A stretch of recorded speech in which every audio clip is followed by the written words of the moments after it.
Hello everyone, my name is Ratnapriya Bhatt and I am an intern with the Sparks Foundation under the Graduate Rotational Internship Program January 21 batch under the field of Data Science and Business Analytics. Right now I'm doing my task 4. Let me show you what's the task. I have to perform exploratory data analysis on the dataset Global Terrorism. It's quite a famous dataset, you can find it anywhere all over the internet. As a security defense analyst, what I have to do is I have to try to find out the hot zones of terrorism, and I have to derive some security issues and insights from the exploratory data analysis. Let's just check out the code file. I have imported all the libraries. Nextly, I have used Google Drive to upload my dataset, since the dataset is quite long, and to get that data set into a data frame was taking a lot of time, so I used Google Drive. You can use any other method. Nextly, just have a look at the data frame. You can just look that there are a lot of NaN values, 0 values, huge number of NaN values, so a lot of cleaning will be required to get this data frame in a position so that it can be analyzed in a good manner. So I just checked out all the features that are there. Since there are a lot of features there, you might need to check out the code book for this data set, which I'll be uploading in my GitHub repository. You can find it there, or you can search it anywhere over the internet.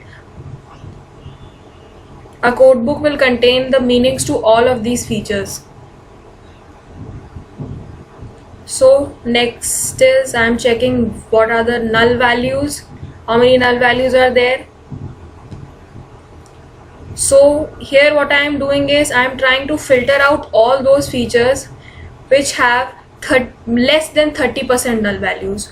So after this iteration, literally half of the columns were dropped out. So I'll be having less features to analyze now. Next, I have filtered out the data. Here what I am doing is I am dropping those columns which have more than this number of NaN values. Just as a final cleaning touch, I have done this. So I filtered out 47 columns out of 135 that was there. So after checking what are the remaining columns, these are the remaining columns after the cleaning. Now we have filtered the features, but now we are going to filter which rows will be there, since there were a lot of data which contained null values. So what we'll do is we are going to drop those rows which contains null values, or NaN values which contains. So after doing this, the new shape of the data is this, which is reduced to a great extent. So here is what we get, the finally clean data frame. Sorry, my mouse is giving a bit of problem. Yeah, now the analysis part starts. Here what I have done is I have visualized the top 10 countries with highest number of attacks. So if we check out this graph basically contains Iraq has the highest number of attacks from the year 1970 to 2007. It has the highest number of attacks. Nextly Pakistan, then India, Afghanistan, Colombia, Philippines, Peru, Turkey, Thailand, and so on. So this gives us an insight about the countries. Nextly, I was more keen to know which weapon type is used to do these kind of terror attacks, because a lot of factors are there before selecting the weapon type. One reason would be that use a weapon type that can cause major harm.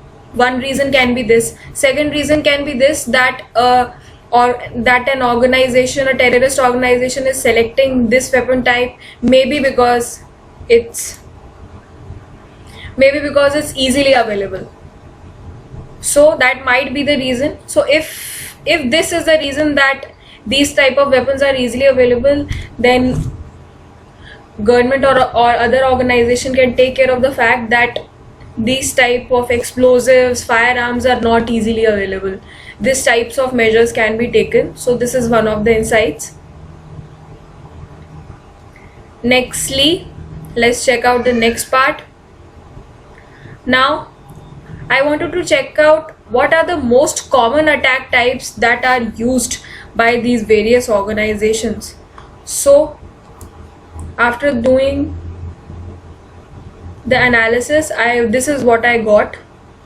Let's just open this in a new tab so that I can show you better. So if we just check it out, the bombing, explosion attacks are the most common ones on the top. Nextly, the armed assault, then assassination, and so on. So these are the most common types of attacks.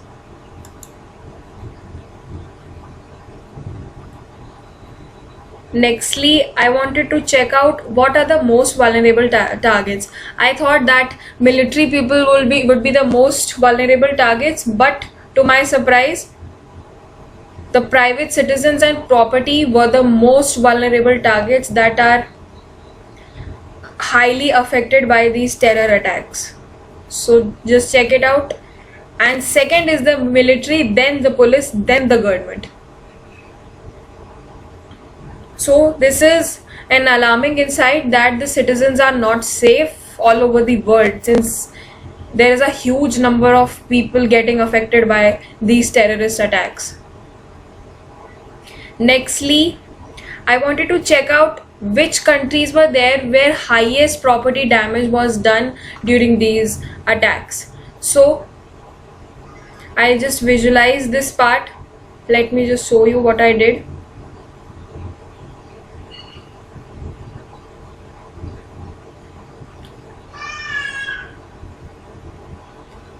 So let me open it in a new tab to show you better.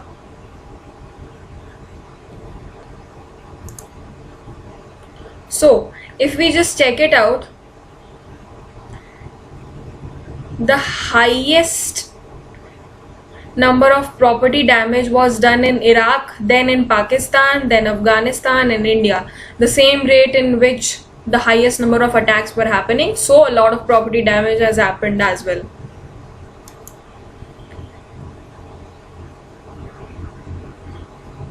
So the property damage is also indicates that a lot of violence has also happened there. So let's move to the next part. I wanted to know which region was there where most people were killed, the maximum number of people were killed in at which region. So I have the following regions in this data set: Middle East and North Africa, South Asia, Sub-Saharan Africa, and so on. So I checked it out that most people have died in Middle East and North Africa, then in South Asia, then Sub-Saharan Africa, and so on.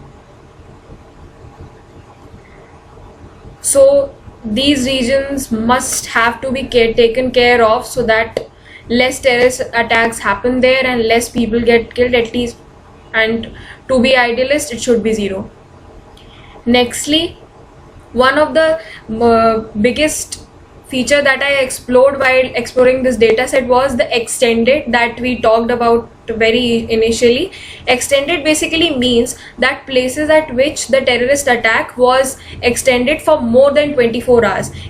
According to me, if a terrorist attack is getting extended for more than 24 hours, then it means that there needs to be taken care of such places, because there might be a scene where the concerned organization are not taking the measures that need to be taken, so that these attacks can be stopped as soon as possible. So I just visualized those countries. So to my surprise, India is the country where these attacks last for longest time. More than 24 hours.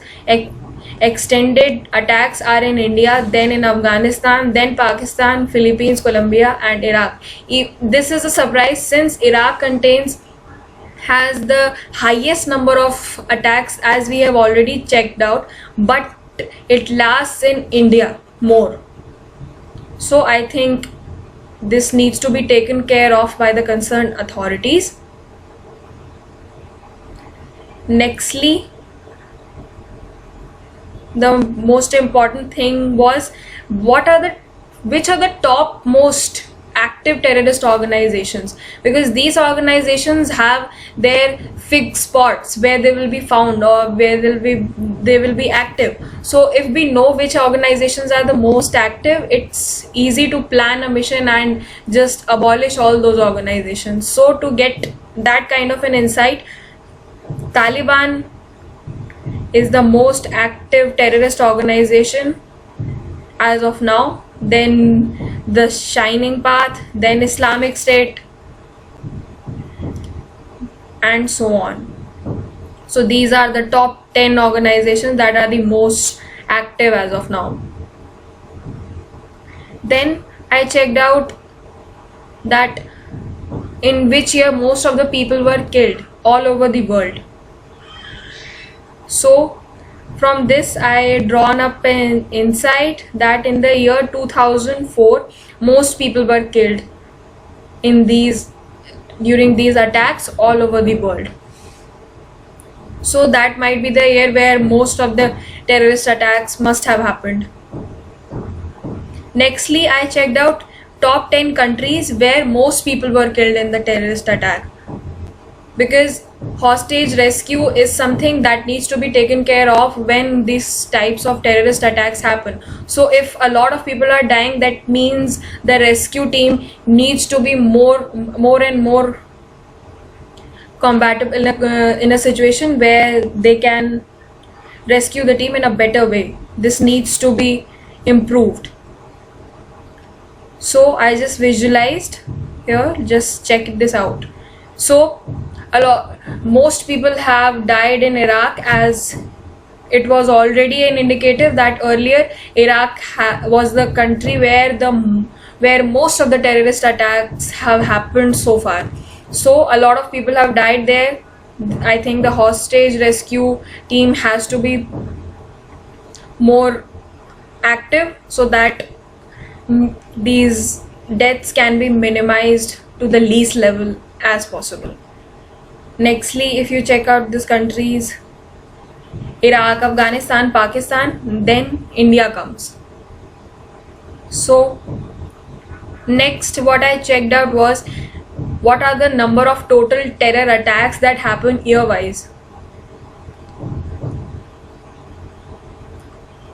So as it was quite prevalent from the previous data, since most of the people have died in the year 2014. In 2014, most of the terror attacks have happened all over the world. That's why it's indicated. It's an indicative that total number of attacks were high in the year 2014. So a lot of people died all over the world. So I'll just show you here that the minimum number of attacks were in the year 1973 and the highest number of attacks were in the year 2004.